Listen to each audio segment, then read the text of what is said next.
আসসালামু আলাইকুম। Basic medical স্কুলের পক্ষ থেকে সবাইকে স্বাগতম জানাচ্ছি। আজকে আমাদের টপিক হচ্ছে মাইস্থেনিয়া গ্রেভিস। খুবই ইন্টারেস্টিং অ্যান্ড ইম্পর্ট্যান্ট একটা টপিক, মাইস্থেনিয়া গ্রেভিস।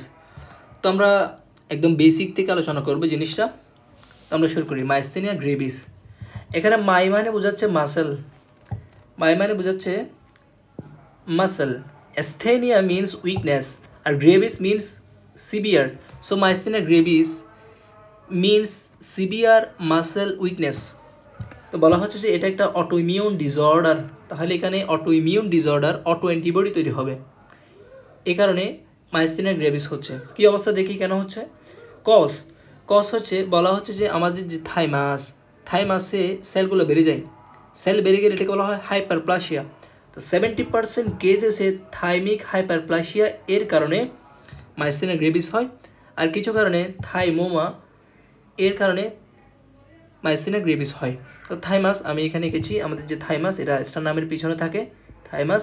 ওই থাইমাসে যদি হাইপারপ্লাসিয়া হয় 70% কেসেসে, আর মোস্ট কমন বলতে পারি আমরা, এটার কারণে মাইস্থেনিয়া গ্রেভিস হয়। প্যাথোফিজিওলজি ভেরি মাচ ইম্পর্টেন্ট, এটা আমাদের একটু খুব ভালো করে বুঝতে হবে, কারণ প্যাথোফিজিওলজি যদি বুঝি আমরা, তাহলে আমাদের ক্লিনিক্যাল ফিচার এবং হচ্ছে ইনভেস্টিগেশন ম্যানেজমেন্ট এগুলো আমরা বুঝতে পারবো প্যাথোফিজিওলজি। তাহলে আমরা বলতে চাচ্ছি যে 70% কেসেসে বা মোস্ট কমন কেসেস হচ্ছে থাইমিক হাইপারপ্লাসিয়া হচ্ছে। তো থাইমিক হাইপারপ্লাসিয়া যদি হয়, এই থাইমাস থেকে একটা হরমোন রিলিজ হয় যাকে বলা হয় থাইমিক হরমোন। তাহলে থাইমিক হরমোন বেশি রিলিজ হবে। এই থাইমিক হরমোনগুলো আলটিমেটলি টি সেল প্রডিউস করে, টি সেল প্রোডাকশনে হেল্প করে। সো যেহেতু থাইমিক হরমোন বেড়ে যাচ্ছে, সো টি সেল প্রোডাকশন বেড়ে যাবে, এবং এই টি সেলগুলো আলটিমেটলি আমরা জানি এরা বি সেলকে অ্যাক্টিভ করে, ইনঅ্যাক্টিভেট বি সেলকে এরা অ্যাক্টিভেট বি সেল করে। টি সেলের কাজে হচ্ছে বি সেলকে অ্যাক্টিভ করা একটা কাজ। বি সেল থেকে পরবর্তীতে প্লাজমা সেল তৈরি হবে। এই যে প্লাজমা সেল থেকে তৈরি হবে অ্যান্টিবডি। এই অ্যান্টিবডিগুলা অ্যাসিটাইল কোলিন যে রিসেপ্টর, একটা নিউরোট্রান্সমিটার জাংশনে যে অ্যাসিটাইল কোলিন রিসেপ্টর আছে, ওই অ্যাসিটাইল কোলিন রিসেপ্টরের এগেনস্টে কাজ করে, সেই জন্য এটাকে বলা হয় অটো অ্যান্টিবডি। তাহলে এই যে অ্যান্টিবডি আমরা দেখাচ্ছি, এটা আমাদের হচ্ছে একটা নিউরোমাস্কুলার জাংশন। এই নিউরোমাস্কুলার জাংশনে যে উপরে এটা হচ্ছে প্রি সিনাপটিক নিউরন, আর নিচে হচ্ছে পোস্ট সিনাপটিক নিউরন। তো আমরা জানি পোস্ট সিনাপটিক যে নিউরন, সেখানে হচ্ছে অ্যাসিটাইল কোলিন রিসেপ্টর আছে। এই যে রিসেপ্টর, এই রিসেপ্টরের এগেনস্টে আমাদের যে অ্যান্টিবডি, এই অ্যান্টিবডিটা তৈরি হচ্ছে। অ্যান্টিবডি কী করে? অ্যান্টিবডি হচ্ছে রিসেপ্টরকে ব্লক করে অথবা রিসেপ্টরকে ডেস্ট্রয় করতে পারে। তাহলে রিসেপ্টরকে যদি ব্লক বা ডেস্ট্রয় করে, তাহলে এখানে তো অ্যাসিটাইল কোলিন কাজ করতে পারবে না। অ্যাসিটাইল কোলিন যদি কাজ না করে, তাহলে সিগন্যাল ট্রান্সমিশন হবে না। সিগন্যাল যদি ট্রান্সমিশন না হয়, মাসেল কাজ করবে না এবং মাসেল উইকনেস ডেভেলপ করবে। আলটিমেটলি এটাকে আমরা মাসেল ফেটিক বলতে পারি বা ফেটিকেবিলিটি বলতে পারি। আর এখানে একটা বিষয় আমরা এখানে দেখেছি, সেটা হচ্ছে আমাদের যে সিনাপটিক স্পেস, এখানে যে অ্যাসিটাইল কোলিনগুলো রিলিজ হয়, অ্যাসিটাইল কোলিনগুলো নর্মাল ফিজিওলজি হচ্ছে অ্যাসিটাইল কোলিন এস্টারেজ এনজাইমের মাধ্যমে এগুলো ডেস্ট্রয় হয়। এই কারণে যদি আমরা অ্যাসিটাইল কোলিন এস্টারেজ, এই যে অ্যাসিটাইল কোলিন এস্টারেজকে ইনহিবিট করতে পারি, তাহলে আমরা সিনাপটিক স্পেসে অ্যাসিটাইল কোলিনের পরিমাণ বাড়াতে পারবো। এটা আমাদের ট্রিটমেন্টে হেল্প করবে। আচ্ছা, যাই হোক, এখানে দুইটা বিষয় একটু দেখি। ডিউরিং এক্সারসাইজ, মানে তার মধ্যে কথা হচ্ছে মাইস্থেনিয়া গ্রেভিসে তার সিভিয়ার মাসেল উইকনেস হচ্ছে। সিম্পলি মনে রাখি, আর মাসেল উইকনেস, সে যদি কাজ করে, বাইরে গিয়ে হাঁটাহাঁটি করে, তার মাসেল উইকনেস বেড়ে যাবে। সে যদি রেস্ট নেয়, মাসেল উইকনেস ভালো থাকবে, এটাই বলা হচ্ছে।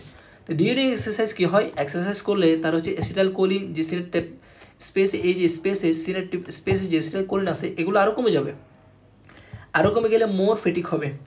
আর ডিউরিং রেস্টে তার মাসেলগুলো রেস্ট আছে, তার নিউরোমাস্কুলার জাংশন রেস্টে আছে, তার কারণে অ্যাসিটাইল কোলিনগুলো এখানে থাকবে, কোথাও যাবে না। সো অ্যাসিটাইল কোলিনটা মোটামুটি বেশি থাকবে।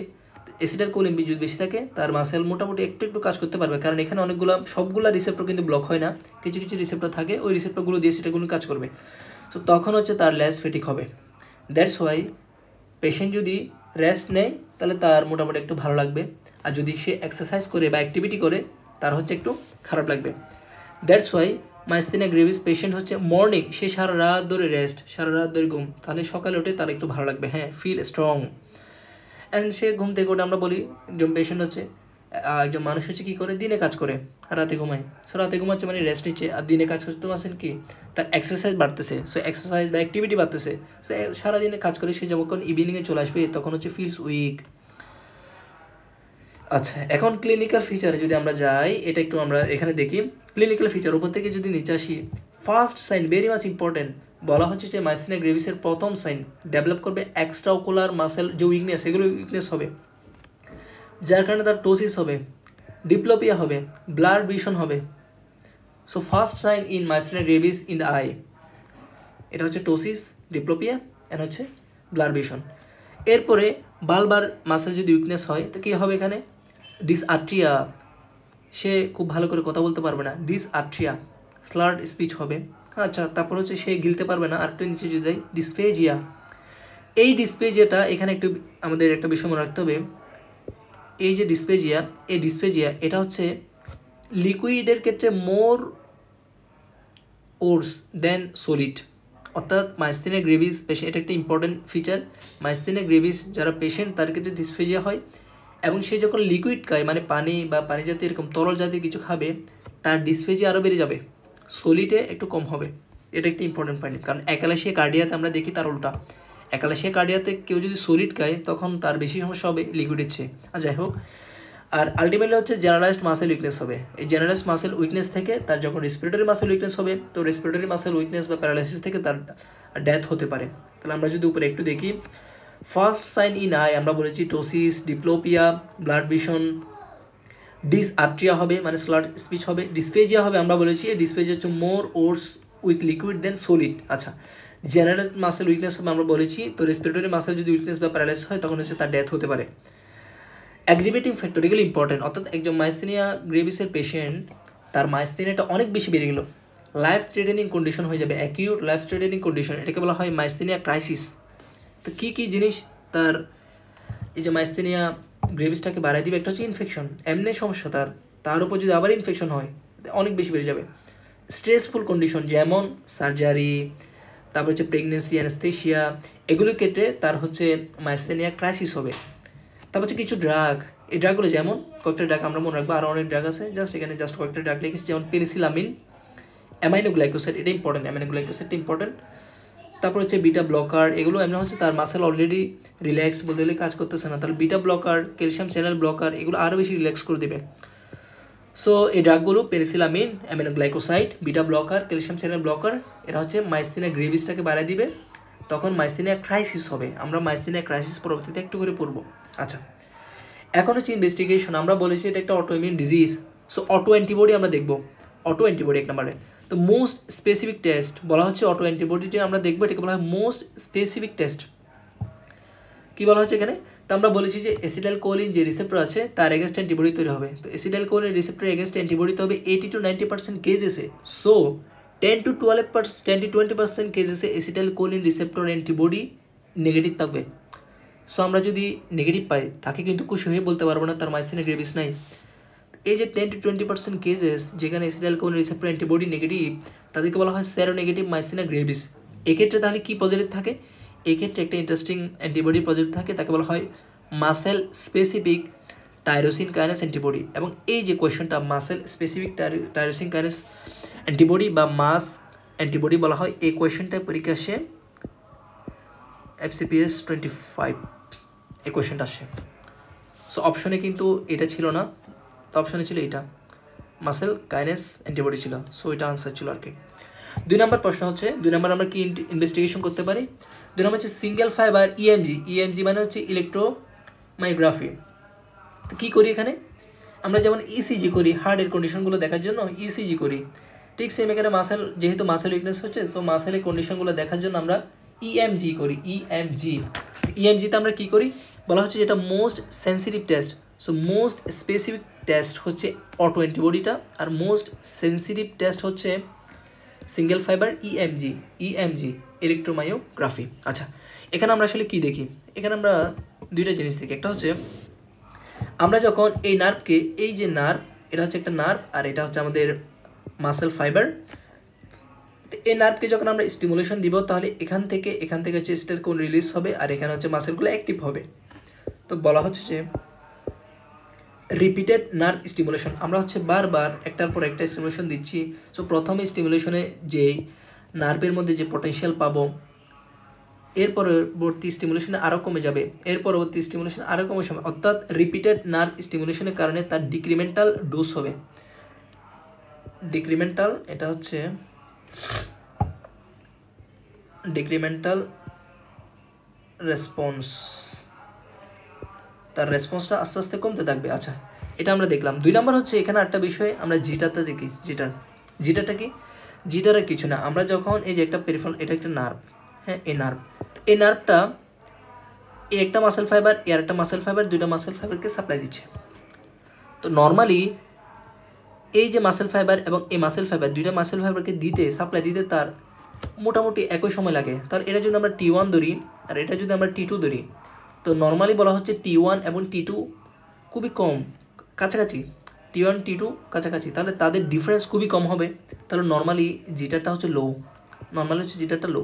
কিন্তু মাইস্থেনিয়া গ্রেভিসের ক্ষেত্রে বলা হচ্ছে কিছু ফাইবার আগে অ্যাক্টিভ হয়, কিছু ফাইবার পরে অ্যাক্টিভ হয়, যার কারণে T1 এবং T2 এই দুইটার মধ্যে একটু ডিফারেন্স হবে, ডিফারেন্সটা একটু বেশি হবে। এটাকে বলা হয় হাই জিটার, এটা হচ্ছে অ্যাবনর্মাল। সো অ্যাবনর্মাল মানে কি? অ্যাবনর্মাল হচ্ছে হাই জিটার পাবো আমরা মাইস্থেনিয়া গ্রেভিসের ক্ষেত্রে। তো এটা আমরা মনে রাখতে পারি। সো জিটারটা ইম্পর্টেন্ট। আমরা সিঙ্গেল ফাইবার ইএনজিতে মোস্ট সেন্সিটিভ যে মার্কার সেটা হচ্ছে জিটার, এটা ভেরি ইম্পর্টেন্ট। আচ্ছা, যাই হোক, এরপর হচ্ছে আমরা বলেছি থাইমোমা এর কারণেও 50% কেসেসে থাইমোমার কারণেও হচ্ছে মাইস্থেনিয়া গ্রেভিস হতে পারে। সো থাইমোমা এটা দেখার জন্য আমরা সিটি থরাক্স করবো, এটা দেখে আমরা বুঝতে পারবো এখানে থাইমোমা আছে কিনা। আর একটা ইম্পর্টেন্ট টেস্ট, পেশেন্ট আসার পরে আমরা ইম্পর্টেন্ট একটা টেস্ট করব, সেটা হচ্ছে টেনসিলন টেস্ট বা অ্যান্ড্রোফোনিয়াম টেস্ট। এটা ভেরি ইম্পর্টেন্ট, টেনসিলন টেস্ট বা অ্যান্ড্রোফোনিয়াম টেস্ট। সো অ্যান্ড্রোফোনিয়াম কি? অ্যান্ড্রোফোনিয়াম হচ্ছে একটা short acting acetylcholine esterase inhibitor. So কীভাবে করি আমরা হচ্ছে আইবিতে অ্যান্ড্রোফোনিয়াম দিয়ে দিই। অ্যান্ড্রোফোনিয়াম যেহেতু একটা acetylcholine esterase inhibitor, so synaptic যে স্পেস ওইখানে অ্যাসিটাইলকোলিনগুলো ডেস্ট্রয় হবে না। দ্যাট মিনস অ্যাসিটাইলকোলিনের লেভেল বাড়বে। সো অ্যাসিটাইলকোলিন যদি বাড়ে, সেক্ষেত্রে এখন 2টা কন্ডিশন আমরা দেখতে পারি। একটা হচ্ছে ইমপ্রুভস করবে কন্ডিশন, আর একটা হচ্ছে পেশেন্টের কন্ডিশন খারাপ হয়ে যাবে, ওর্স। যদি পেশেন্টের কন্ডিশন ইমপ্রুভ করে, এটা হচ্ছে মাইস্থেনিয়া গ্রেভিস। কারণ আমরা জানি মাইস্থেনিয়া গ্রেভিসে সমস্যাটা কি? সমস্যাটা হচ্ছে অ্যাসিটাইলকোলিন কম, কাজ করতে পারতেছে না। সো এখন যদি আমরা কোনো কারণে অ্যাসিটাইলকোলিন বাড়াইতে পারি, সো মাইস্থেনিয়া গ্রেভিস ভালো হবে। সো ইমপ্রুভ করলে মাইস্থেনিয়া গ্রেভিস।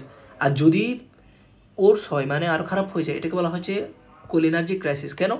তার বডিতে কোনো কারণে আগে থেকে অ্যাসিটাইলকোলিন বেশি, আমি অ্যাসিটাইলকোলিন এস্টারেজ ইনহিবিটর দিয়ে অ্যাসিটাইলকোলিনকে আরও বাড়াই দিলাম, তাহলে অ্যাসিটাইলকোলিন আরও বেশি বেড়ে যাবে। সো ক্রাইসিস হবে, এটাকে বলা হয় অ্যাসিটাইলকোলিন ক্রাইসিস। সো এই টেস্টটা ভেরি মাচ ইম্পর্ট্যান্ট, অ্যান্ড্রোফোনিয়াম টেস্ট বা টেনসিলন টেস্ট। এটা বেসিক্যালি কেন করা হয়? বেসিক্যালি করা হয় টু ডিফারেন্সিয়েট মাইস্থেনিয়া গ্রেভিস বা মাইস্থেনিয়া crisis and cholinergic crisis.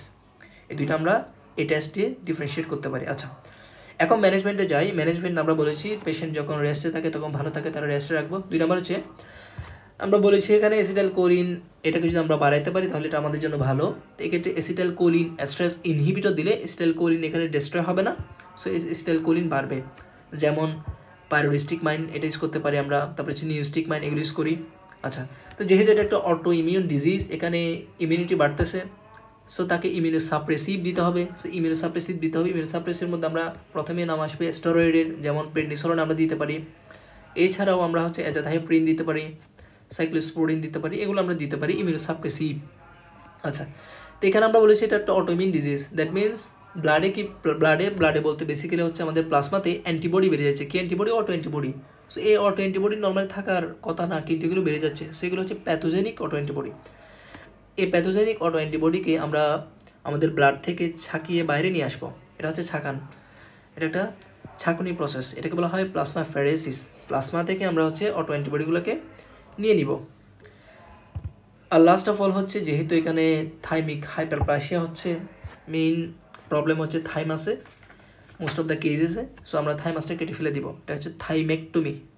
So এটাও আমরা করতে পারি। তো আমরা বলেছিলাম মাইস্থেনিয়া ক্রাইসিস অ্যান্ড কোলিনার্জিক ক্রাইসিস নামে 2টা টার্ম হবে। এই 2টার মধ্যে আমরা ডিফারেন্স করে ফেললে আসলে বেসিক্যালি হয়ে যাবে। সো মাইস্থেনিয়া ক্রাইসিস আর একটা হচ্ছে কোলিনার্জিক ক্রাইসিস। তো মাইস্থেনিয়াতে নর্মাল সমস্যা কি? অ্যাসিটাইলকোলিন কম, ক্রাইসিস মানে আরও কমে যাবে, সো অ্যাসিটাইলকোলিনের লেভেল আর কমে যাবে। আর কোলিনার্জিক মানে অ্যাসিটাইলকোলিন বেশি, ক্রাইসিস মানে আরও বেশি বেড়ে যাবে, সো কোলিনার্জিকে অ্যাসিটাইলকোলিন বেড়ে যাবে। অ্যাসিটাইলকোলিন বাড়তেছে মানে হচ্ছে তার প্যারাসিম্পেথিক যে ইফেক্ট এগুলো বেড়ে যাবে। সো কোলিনার্জিক ক্রাইসিসে প্যারাসিম্পেথিক ইফেক্টগুলো বেড়ে যাবে, যেমন পিপিল মায়োসিস হবে। মায়োসিস মানে কি? কনস্ট্রিক্টেড হবে। প্যারালাইসিস হচ্ছে ফ্ল্যাসিড টাইপ অফ প্যারালাইসিস হবে।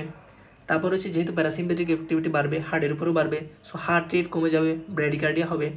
আর on the other hand myasthenia crisis, এটা একটা স্ট্রেসফুল কন্ডিশনে আমরা বলেছি এটা ক্রাইসিস হয়। সো স্ট্রেসফুল কন্ডিশনে আমাদের সিম্পেথিক অ্যাক্টিভ হবে, তখন হচ্ছে ট্যাকিকার্ডিয়া হবে। অ্যান্ড এখানে আলটিমেটলি আমরা বলেছি যেহেতু মাসেল উইকনেস হচ্ছে এবং এটা হচ্ছে ফ্লেসিড টাইপ অফ প্যারালাইসিস হবে। আর এখানে যেহেতু অ্যাসিটাইলকোলিন বাড়তেছে না, সো পিপিল নর্মাল থাকবে। আর ব্রঙ্কোস্পাজম অ্যান্ড ব্রঙ্কো সিক্রেশন এগুলো হচ্ছে প্যারাসিম্পেথেটিক যদি বাড়ে তখন হচ্ছে এগুলো বাড়বে। সো প্যারাসিম্পেথিক বাড়তেছে আমাদের হচ্ছে কোলিনার্জিক ক্রাইসিসে, সো এখানে বাড়বে, এখানে হচ্ছে নর্মাল থাকবে।